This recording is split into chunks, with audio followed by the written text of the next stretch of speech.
ایک چیز جو کہ بہت عرصہ پاکستان کے اندر چلتی رہی، اسٹل اٹس ہیپننگ، اور وہ ہے گلگت پارا چنار کے اندر جو سچویشن انریسٹ کافی عرصے سے وہاں پر ہے، اور اب بھی کافی حد تک وہاں پر ہے.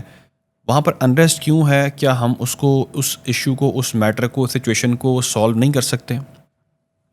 نہیں، بالکل میٹر تو ہو سکتا ہے، لیکن آپ دیکھیں اس کی ایک جو بیک گراؤنڈ اور ہسٹری ہے وہ پری پارٹیشن ہسٹری ہے. یہ پارا چنار میں جو لڑائی ہوتی ہے بیسیکلی سیکٹیرین نیچر کی ہے.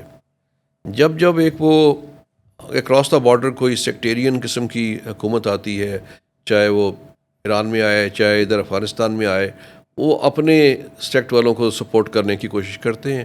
اور یہاں پہ ایک وہ کیونکہ ہسٹری ہے 90 سال سے ان کی آپس میں لڑائی کی. پہلے لڑائی جو ہے وہ مختصر ہوتی تھی، اب جدید اسلحہ آ گیا ہے تو نقصان بڑا ہوتا ہے.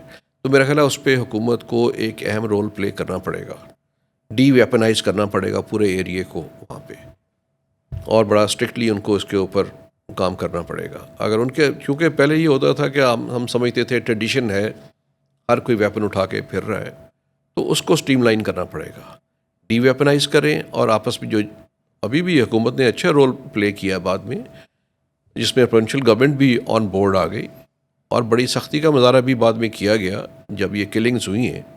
تو میرے خیال اس کی ایک کنٹینیوٹی رہنی چاہیے. ڈی ویپنائز کریں ان کو، آپس میں جو ان کی صلح کمیٹیز ہیں ان کو، امن کمیٹیز کو آپ بحال رکھیں، اور گورنمنٹ کی رٹ وہاں پہ اپنی بحال رکھیں. تو میرا نہیں خیال کہ کوئی ایسا ایریا ہے جہاں پہ آپ کنٹرول نہ کر سکیں. لیکن یہ چیز پریکٹس اس کی ہم نے دیکھی ہے ریسنٹلی، کوشش بھی کی گئی ہے کہ جرگے کا کوئی معاہدہ ہو جائے، کوئی بیٹھیں بات چیت کریں، لیکن وہ کامیاب نہیں ہو پاتی ہیں. اس کے رزلٹس ہمیں نظر نہیں آتے. فیوچر کے اندر لگتا ہے کہ شاید یہ چیز ابھی ہوتی ہے اور پھر اس کے اندر کوئی ایشو آ جاتا ہے اور پھر چیز.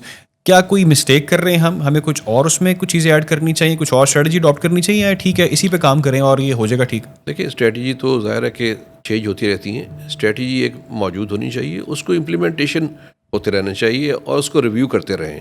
آپ جب نگلیکٹ کرتے ہیں، اس کو اگنور کرتے ہیں کہ وہ اور کئی کام ہو رہے ہوتے ہیں، تو وہ کئی دفعہ بیک برنر پہ چلا جاتا ہے، تو وہاں پہ ایشو دوبارہ اٹھنا شروع ہو جاتا ہے. آپ نگلیکٹ کرتے ہیں اور وہ اس لیول پہ پہنچ جاتا ہے جہاں پہ ایک تصادم کی صورت اختیار ہوتی ہے. تو میرا خیال ہے اس کو پرائرٹی پہ رکھنا چاہیے ان کو، اور اپنی اسٹریٹجی کو ریگولرلی ریویو کرنا چاہیے، اور جو ریکوائرمنٹ ہے اس کے مطابق اس کو، جیسے میں نے 3 اینگلز بتائے ہیں، اس پہ کام ہوتا رہنا چاہیے.